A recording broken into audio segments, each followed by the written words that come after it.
في ناس بتعيش طول الوقت وكأنها في سباق، من ساعة ما تصحى لحد ما تنام دماغها شغالة، شغل، مواعيد، إيميلات، تليفونات، لدرجة إن حتى وهي قاعدة في البيت أو مع أصحابها لسه ذهنها في المكتب.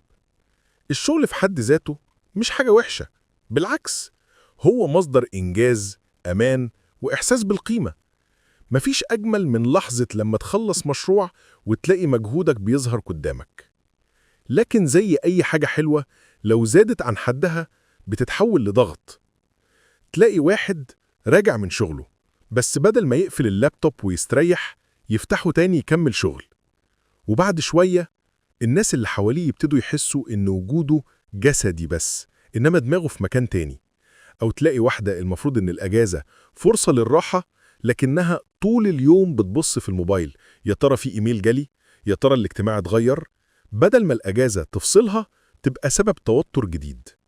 واللي أصعب من كده إن ساعات السبب مش فينا إحنا، لكن في ضغط الشغل نفسه. ساعات المدير يطلب حاجات كتير بسرعة أو يحط الموظفين تحت ضغط مستمر من غير ما يقصد. وهنا لازم نركز إن صحة الموظفين النفسية والجسدية مهمة زي الشغل بالظبط. الموظف اللي بيعرف يوازن بين شغله وحياته الشخصية بيرجع المكتب بطاقة وإبداع أعلى، وده في الآخر بيخدم الشغل نفسه. اللي بيحصل غير كده مش بسيط. مع الوقت التوتر بيبدأ يظهر في شكل صداع متكرر، نوم متقطع، مزاج متعكر، وتلاقي نفسك بتتعصب بسرعة على أي حد قريب منك من غير ما تفهم ليه. طيب، إزاي نفصل؟ إزاي نخلي الشغل جزء من حياتنا مش حياتنا كلها؟ حط حدود واضحة. خلي في خط فاصل بين وقت الشغل ووقت حياتك الشخصية.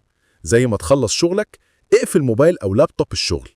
في الأول ممكن تحس إنك مقصر، لكن بعد فترة هتكتشف إن الشغل ما وقعش وإنك بقيت أهدى.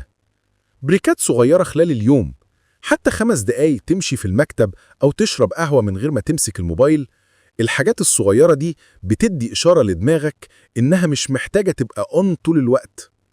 نشاط مختلف تماماً، رياضة، طبخ، رسم، قراءة، أي حاجة تخلي دماغك يركز في حاجة تانية غير ضغط الشغل. شارك اللي بتحسه. ساعات بنفتكر إننا لازم نتحمل الضغط لوحدنا، لكن الحقيقة إن الكلام مع زميل أو قريب ممكن يخفف الحمل جداً. وفي مواقف بتحصل لناس كتير حوالينا. حد كان بيحس إن حياته كلها بتدور حوالين الشغل، قرر يخصص يوم في الأسبوع من غير شغل خالص. في الأول حس إن ده شبه مستحيل، لكن مع الوقت لقى إن يوم واحد بس بيرجع له طاقته لباقي الأسبوع. الفكرة ببساطة إن الشغل مهم والنجاح فيه بيدينا قيمة وثقة، لكن صحتك النفسية والجسدية أهم. الفلوس بتتعوض، لكن الوقت اللي بيروح مع نفسك أو مع اللي بتحبهم مش بيتعوض. فلو لقيت نفسك طول الوقت في دوامة التوتر، جرب تبدأ بخطوة صغيرة، حتى لو مجرد إنك تقفل الموبايل ساعة قبل ما تنام. الخطوات الصغيرة دي هي اللي بتبني فرق كبير. اعمل لايك وفولو وشير، ومنشن شخص حاسس إن الكلام ده لمس حياته. ولينك قناة اليوتيوب وصفحة الفيسبوك موجودين في البايو.